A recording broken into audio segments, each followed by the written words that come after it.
ಉತ್ಖನನ ಜಾಗಕ್ಕೆ ಶ್ವಾನದಳ ಬಂದಿದ್ಯಾಕೆ? ಆ ಶ್ವಾನ ಯಾಕೆ ಕರೆಸಿದ್ರು? ಏಕಾಏಕಿ ಯಾಕೆ ತನಿಖಾಧಿಕಾರಿ ಅನುಚೇತ್ ಅವರು ಓಡಿ ಹೋದ್ರು? ಈ ಎಲ್ಲ ಪ್ರಶ್ನೆಗಳನ್ನು ನಿಮ್ಮ ಮುಂದಿಟ್ಟು ಅಲ್ಲಿ ಏನೋ ಸ್ಫೋಟಕ ವಸ್ತು ಸಿಕ್ಕಿದೆ ಅನ್ನುವಂಥದ್ದನ್ನ ನಿಮ್ಮ ಗಮನಕ್ಕೆ ನಾನು ತಂದಿದ್ದೆ. ಇದೀಗ ಆ ಅನುಮಾನ ನಿಜವಾಗಿದೆ. ಮೊದಲನೇ ಪಾಯಿಂಟ್ನಲ್ಲೇ ತನಿಖಾಧಿಕಾರಿಗಳಿಗೆ SIT ಟೀಮ್ಗೆ 3 ವಸ್ತುಗಳು ಸಿಕ್ಕಿವೆ ಅನ್ನುವಂತಹ ಸಣ್ಣ ಸುಳಿವು ಸಿಕ್ಕಿದೆ. ಈಗ ಮೇನ್ ಸ್ಟ್ರೀಮ್ ಮಾಧ್ಯಮಗಳು ಅದೇ ವಿಚಾರವನ್ನ ಹೇಳುತ್ತಿವೆ. ಅಲ್ಲಿ ಸಿಕ್ಕಿರೋದೇನು? ಒಂದು ಕೆಂಪು ರವಿಕೆ, ರೆಡ್ ಬ್ಲೌಸ್, ಒಂದು ATM ಕಾರ್ಡ್ ಮತ್ತು ಒಂದು ಪ್ಯಾನ್ ಕಾರ್ಡ್ ಅಂತ ಹೇಳ್ತಿದ್ದಾರೆ. ಹಾಗಿದ್ರೆ ನಿಮ್ಗೊಂದು ಅನುಮಾನ ಬರಬಹುದು, ಆ ATM ಕಾರ್ಡ್ ಅಥವಾ ಪಾನ್ ಕಾರ್ಡಲ್ಲಿ ಹೆಸರಿರಬೇಕಲ್ವಾ?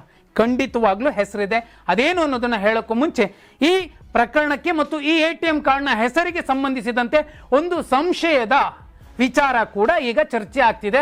ಅದು 2009 ಮತ್ತು 10 ಲೆಕ್ಕಾಚಾರದ ಕೇಸ್. CRPC ಕಲಂ 174 ಬರೆದು ಬಿಟ್ಟಿದ್ದಾರೆ ಶರ ಅವತ್ತೇನೆ. ಇದೇ ಪರಿಸರ ಪ್ರಾಂತ್ಯದಲ್ಲಿನ ಬಹುಮುಖ್ಯ ಹೆಸರಿನ ಲಾಡ್ಜ್ನಲ್ಲಿ ಅವತ್ತು ಒಬ್ಬ ಹೆಣ್ಣು ಮಗಳು ಬಂದಿದ್ಲು. ಕೆಲವು ಮಾಧ್ಯಮಗಳು ಮತ್ತು ಅದರಲ್ಲೂ ಮೈನ್ ಸ್ಟ್ರೀಮ್ ಮಾಧ್ಯಮಗಳಲ್ಲ, ಮುಖ್ಯವಾಹಿನಿ ಮಾಧ್ಯಮಗಳಲ್ಲ, ಯೂಟ್ಯೂಬ್ಗಳಲ್ಲಿ ಯಾರೆಲ್ಲ ಒಂದಷ್ಟು ಜನ ಮಾತಾಡಿದ್ದಾರೆ, ಯಾರೆಲ್ಲ ಆಡಿಯೋ ಮೆಸೇಜ್ಗಳನ್ನು ಕೊಟ್ಟಿದ್ದಾರೆ ಅಂಥವ್ರು ಹೇಳಿರೋ ಪ್ರಕಾರ ಆ ದಿನ ಈ ಭಾಗದ ಹೆಣ್ಮಗಳಲ್ಲ ಆಕೆ, ಆ ದಿನ ಉತ್ತರ ಕರ್ನಾಟಕ ಕಡೆಯಿಂದ ಏನೋ ಬಂದಿದ್ರು ಅನ್ನೋದನ್ನ ಹೇಳ್ತಾರೆ. ತುಂಬಾ ಚೆನ್ನಾಗಿದ್ಲು ಆ ಹೆಣ್ಮಗಳು, ಆ ತಾಯಿ ನಮ್ಮ ಜೊತೆಲೇ ಬಂದಿದ್ಲು, ಆದರೆ ಆತ್ಮಹತ್ಯೆ ಆದ್ಲು ಅಂತ ಹೇಳ್ಬಿಟ್ರು. ನಾವೇನು ಮಾಡ್ಲಿಕ್ಕೆ ಆಗೋದಿಲ್ಲ. ದೇವರ ದರ್ಶನಕ್ಕೆ ಬಂದವ್ರು ಯಾರಾದ್ರೂ ಆತ್ಮಹತ್ಯೆ ಮಾಡ್ಕೊಡ್ತಾರಾ? ಬಹುದೊಡ್ಡ ಕನಸುಗಳ ಬಗ್ಗೆ ಮಾತಾಡ್ತಿದ್ಲು ಆ ಹೆಣ್ಮಗಳು ಅನ್ನುವಂಥದ್ದನ್ನ ನಾನು ಕೂಡ ನೋಡಿದ್ದೀನಿ, ಕೇಳಿದ್ದೀನಿ ಆ ವಿಚಾರವನ್ನು. ಅಂತಹ ಹೆಣ್ಣು ಮಗಳ ವಿಚಾರವಾಗಿ ಇದೀಗ ಚರ್ಚೆ ಆಗ್ತಿದೆ. ಸಿಕ್ಕಿರುವಂತಹ ಪಾನ್ ಕಾರ್ಡ್ ಮತ್ತು ATM ಕಾರ್ಡ್ಗಳ ಮಾಹಿತಿಯನ್ನ ನೋಡಿದಾಗ ಮತ್ತು ಸೋರಿಕೆಯಾಗಿರೋ ಮಾಹಿತಿ, ಯಾಕೆ SIT ತನಿಖಾಧಿಕಾರಿಗಳು ಸಾಕಷ್ಟು ಸಂಗತಿಗಳು ವಸ್ತುಗಳು ಸಿಕ್ಕರೂ ಕೂಡ ಗೌಪ್ಯವಾಗಿ ಇಡ್ತಾರೆ ಅಂದರೆ ಬಹುದೊಡ್ಡ ನಿರೀಕ್ಷೆ, ಸಾಕಷ್ಟು ಜನರ ಕಣ್ಣು ಈ ದೇಶದ್ದು ಮತ್ತು ವಿಶ್ವ ಕೂಡ ಈ ಕಡೆ ನೋಡ್ತಿದೆ. ಬಹುದೊಡ್ಡ ಜನಾಕ್ರೋಶದ ಸಂದರ್ಭದಲ್ಲಿ ತನಿಖೆ ತಪ್ಪು ಹಾದಿ ಹಿಡಿಬಾರದು. ಒಂದು ವೇಳೆ ಅಂತಹ ಪ್ರಯತ್ನಗಳಾದಾಗ, ಜನರಿಗೆ ಹಾಗೆ ಅನಿಸಿದಾಗ ಇಂತಹ ಸಣ್ಣ ಸಣ್ಣ ಸುಳುವುಗಳನ್ನು ಅವರೇ ಬಿಟ್ಕೊಡ್ತಾರೆ, ಮತ್ತೆ ಒಂದು ಕ್ಲಾರಿಟಿಯನ್ನು ಕೊಡ್ತಾರೆ. ಆ ಲೆಕ್ಕಾಚಾರದಲ್ಲಿ ನೋಡಿದ್ರೆ ಅಲ್ಲಿ ಸಿಕ್ಕಿರುವಂತಹ ATM ಮೇಲಿರುವಂತಹ ಹೆಸರು ಲಕ್ಷ್ಮಿ ಅಂತ ಹೇಳಲಾಗ್ತಿದೆ. ಲಕ್ಷ್ಮಿ ಅನ್ನುವಂತಹ ಕೇಸ್ಗೂ ಈಗ ನಾನು ನಿಮ್ಗೆ ಯಾವುದೋ ಒಂದು ಲಾಡ್ಜನ್ನು ಹೇಳಿದ್ನಲ್ಲ, ಆ ಲಾಡ್ಜಲ್ಲಿ ಆತ್ಮಹತ್ಯೆ ಮಾಡಿಕೊಂಡಿದ್ದಳು ಅಂತ ಬರೆದಂತಹ ಶರ ಏನಿದೆ, CRPC ಕಲಂ 174.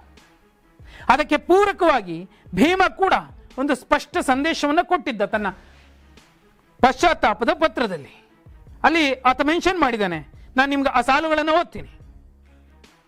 1995ರಿಂದ ಡಿಸೆಂಬರ್ 2014ರವರೆಗೆ ಈ ದೇವಸ್ಥಾನದ ಪ್ರಾಂತ್ಯದಲ್ಲಿ ನಾನು ಕೆಲಸ ಮಾಡ್ತಿದ್ದೆ. ಈ ಸಂದರ್ಭದಲ್ಲಿ ನೇತ್ರಾವತಿ ನದಿಯ ಬಳಿ ಸ್ವಚ್ಛತಾ ಕೆಲಸವನ್ನು ಮಾಡ್ತಿದ್ದೆ. ಈ ಸಂದರ್ಭದಲ್ಲಿ ಆತ್ಮಹತ್ಯೆ ಅಥವಾ ನದಿಯಲ್ಲಿ ಆಕಸ್ಮಿಕವಾಗಿ ಮುಳುಗಿದ ಮೃತದೇಹಗಳು ಬರ್ತಿದ್ವು. ಅವುಗಳನ್ನು ನಾನು ದಫನ್ ಮಾಡ್ತಿದ್ದೆ. ಆದರೆ ಮೊದಲಿಗೆ ಇವು ಆತ್ಮಹತ್ಯೆ ಅನ್ನಿಸ್ತಿತ್ತು. ಆ ನಂತರದಲ್ಲಿ ಗೊತ್ತಾಗ್ತಿತ್ತು ಮಹಿಳೆಯರ ಶವಗಳೇ ಹೆಚ್ಚಾಗಿ ಸಿಕ್ಕದ ಮೇಲೆ ಅನುಮಾನ ಬಂತು. ಅನೇಕ ಮಹಿಳಾ ಶವಗಳು ಬಟ್ಟೆ ಮತ್ತು ಒಳ ಉಡುಪುಗಳಿಲ್ಲದೆ ಕಂಡು ಬಂದವು. ಲೈಂಗಿಕ ಆಕ್ರಮಣ ಮತ್ತು ಹಿಂಸೆಯ ಸ್ಪಷ್ಟ ಲಕ್ಷಣಗಳನ್ನು ಕೆಲವು ಶವಗಳು ಹೊಂದಿದ್ದವು. ಆ ದೇಹಗಳ ಮೇಲೆ ಹಿಂಸೆಯನ್ನು ಸೂಚಿಸುವ ಗಾಯಗಳು ಮತ್ತು ಕತ್ತು ಹಿಸುಕುವಿಕೆಯು ಕಂಡು ಬರುತ್ತಿದ್ದವು. ಇಂತಹ ಹೆಣಗಳನ್ನು ಹೋಗಿ ಅರಣ್ಯ ಪ್ರದೇಶದೊಳಗೆ ದಫನ್ ಮಾಡುವಂತ ನನಗೆ ನಿರ್ದೇಶನ ಮಾಡ್ತಿದ್ರು. ನನಗೆ ರಕ್ಷಣೆ ಕೊಟ್ಟರೆ ನಾನು ಎಲ್ಲ ಬಗ್ಗೆನೂ ಹೇಳ್ತೀನಿ ಅಂತ ಹೇಳಿದ್ದ. ಮೊದಲನೇ ದಿನ ಏನು ಸಿಗಲಿಲ್ಲ ಅಂತ ಮೇನ್ ಸ್ಟ್ರೀಮ್ ಮಾಧ್ಯಮಗಳು ಪದೇ ಪದೇ ಫುಲ್ ಬ್ರೇಕಿಂಗ್ ಹಾಕಿ ತೋರಿಸೋದು. ಎರಡನೇ ದಿನನೂ ಅದನ್ನೇ ಹೇಳಿದಾವೆ. ಆದರೆ ಈಗ ಅದೇ ಮಾಧ್ಯಮಗಳು ಹೇಳ್ತಿವೆ, ಹೌದು ID ಕಾರ್ಡ್ ಸಿಕ್ಕಿದೆ, ಒಂದು ರೆಡ್ ಬ್ಲೌಸ್ ಸಿಕ್ಕಿದೆ, ಎಲ್ಲವನ್ನು ಅವರೇ ಹೇಳ್ತಿದ್ದಾರೆ. ಮೊದಲು ಅವರು ಇಲ್ಲ ಅಂತ ಹೇಳಿದ್ರು, ಈಗ ಇದೆ ಅಂತ ಹೇಳ್ತಿದ್ದಾರೆ. ನೋಡಿ, ಅಲ್ಲಿನ ಕೆಲವು ಯೂಟ್ಯೂಬರ್ಸ್, ಮಂಗಳೂರು ಭಾಗದ ಪ್ರಾಂತ್ಯದ ಯೂಟ್ಯೂಬರ್ಸ್ ಸತ್ಯವನ್ನು ಹೇಳ್ತಿದ್ದಾರೆ. ಅವರು ಹೇಳಿದ್ದಾದ್ಮೇಲೆ ಮೇನ್ ಸ್ಟ್ರೀಮ್ ಮಾಧ್ಯಮಗಳು ಮಾತಾಡ್ತಿವೆ. ನಿಜಕ್ಕೂ ಹೇಳಬೇಕಂದ್ರೆ ಮೇನ್ ಸ್ಟ್ರೀಮ್ ಮಾಧ್ಯಮಗಳು ನಮಗೆ ಮಾರ್ಗದರ್ಶನ ಮಾಡಬೇಕು, ಇದು ತಪ್ಪು, ಹೀಗಲ್ಲ, ಹಾಗೆ ಹೇಳಬೇಕು ಅಂತ.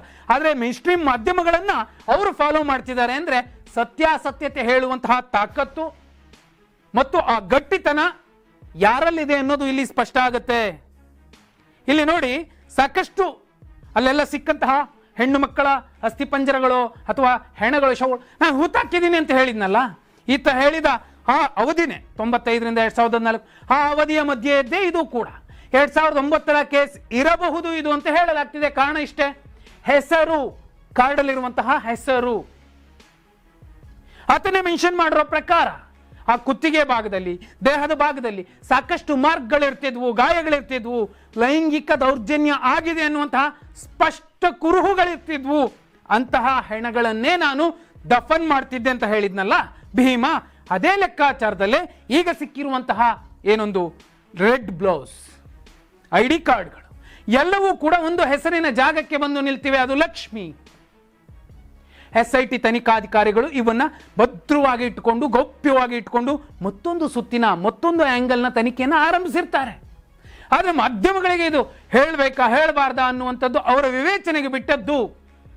ಎಲ್ಲಕ್ಕಿಂತಲೂ ಮಿಗಿಲಾಗಿ ಬಹುದೊಡ್ಡ ನಿರೀಕ್ಷೆ ಎಲ್ಲರ ಕಣ್ಣು ಇತ್ತಿರುವಂತಹ ಸಂದರ್ಭದಲ್ಲಿ ತನಿಖೆ ಹಳ್ಳ ಹಿಡಿಬಾರ್ದು, ಮತ್ತೊಬ್ಬರ ಪ್ರಭಾವ ಅಲ್ಲಿಗೆ ಬಂದು ಬೀಳಬಾರ್ದು ಅನ್ನೋದಾದ್ರೆ ಅವರು ಗೌಪ್ಯವಾಗಿ ಇಟ್ಕೋಬೇಕು. ಒಂದು ವೇಳೆ ಗೌಪ್ಯವಾಗಿ ಇಟ್ಕೊಂಡು ಇನ್ನೊಂದು ಸಮಸ್ಯೆ ಆಗುತ್ತೆ, ಯಾರಿಗೆ ಹೇಳಬೇಕು ಅವ್ರಿಗೆ ಹೇಳಿಬಿಟ್ರೆ ಅವರೇ ಎಲ್ಲ ಕ್ಲಿಯರ್ ಮಾಡ್ಕೋತಾರೆ, ಇನ್ನೊಬ್ರಿಗೂ ಆ ವಿಷಯ ಗೊತ್ತಾಗೋದಿಲ್ಲ. ಅದು ಒಂದು ಒಳ್ಳೆ ರೀತಿಯಲ್ಲೂ ಆಗುತ್ತೆ, ಒಂದು ಕೆಟ್ಟ ರೀತಿಯಲ್ಲೂ ಆಗುತ್ತೆ. ಇದರ ಮಧ್ಯೆ ಮೊಹಂತಿಯವರು ಏಕಾಏಕಿ ಬಂದಿರುವಂಥದ್ದು ಕೂಡ, ಅವ್ರದ್ದೇನೋ ಟ್ರಾನ್ಸ್ಫರ್ ಮಾಡಬೇಕು, ಅವ್ರನ್ನೇನೋ ಕೇಂದ್ರ ಸೇವೆಗೆ ಕಳಿಸ್ತಾರೆ ಎನ್ನುವಂತಹ ಚರ್ಚೆಗಳಿವೆ.